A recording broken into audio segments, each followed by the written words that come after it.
How to maintain the PVDF magnetic pump. Maintenance method of PVDF magnetic pump. Requirements after magnetic pumpstopsunning.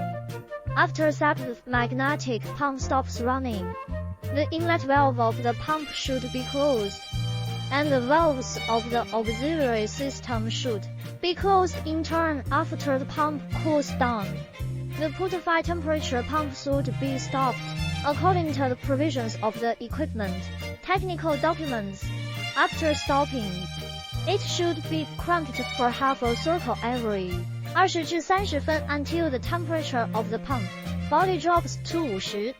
When the cryogenic pump is stopped, if there are no special requirements, the pump should always be filled with liquid.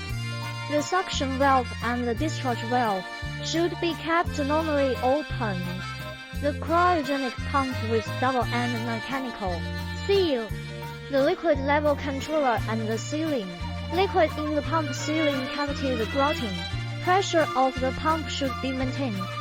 ForPVDF pumpsthat are easy to crystallize, easy to solidify, easy to precipitate, etc. Stop the pump to prevent blockage, and flush the pump and pipeline with clean water or other media in time. Drain the liquid accumulated inside the magnetic pump to prevent corrosion and freeze cracking.